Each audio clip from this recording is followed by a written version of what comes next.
Until now, we've been practicing with chords in root position. As I mentioned earlier though, we frequently find chords voiced where they start on a note other than the root. When this is the case, the chord is said to be in an inversion. In other words, if we take that basic C major triad, which you can see here starting on the root, and move that root note one octave higher, the chord is now said to be in first inversion. In first inversion, the chord starts on its third degree. And likewise, starting the chord on its fifth degree gives us a chord in second inversion.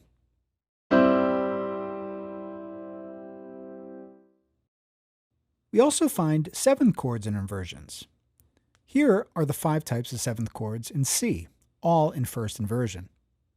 So in the case of the major seventh and the dominant seventh, the major third degree is on the bottom.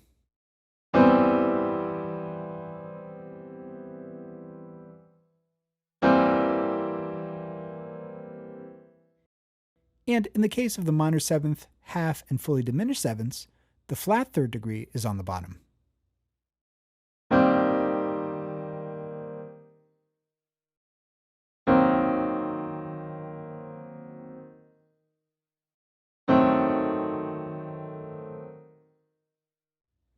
Let's just focus on the major seventh chordal type and see it in its various inversions.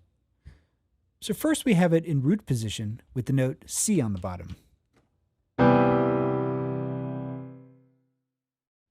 Then in first inversion, we get the major third, the E on the bottom. Then in second inversion, we get the fifth, the G on the bottom.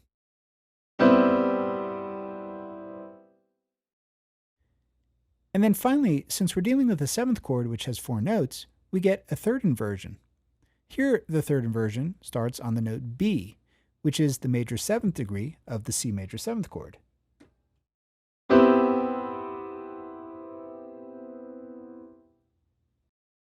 In learning to recognize which inversion the chord is in, it's important to recognize where the root note resides. So, taking the basic C major triad, if I hear it in root position here, I identify the note C as being on the bottom, and therefore know that it's in root position. It's important to be able to scan the notes of the chord so that you can determine its intervallic structure.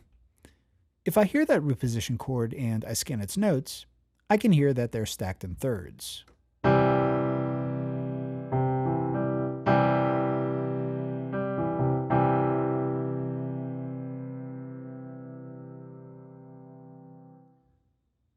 Listening to the chord in either first or second inversion, however, I can immediately tell that they're not in root position, because now I hear the intervallic distance of a fourth between the top 2 notes in the first inversion form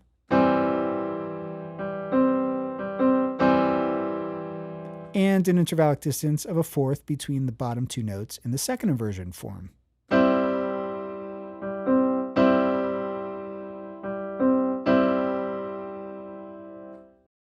So the ability to recognize the pitches contained within a chord and their intervallic distance to one another will really help you to recognize these inversions.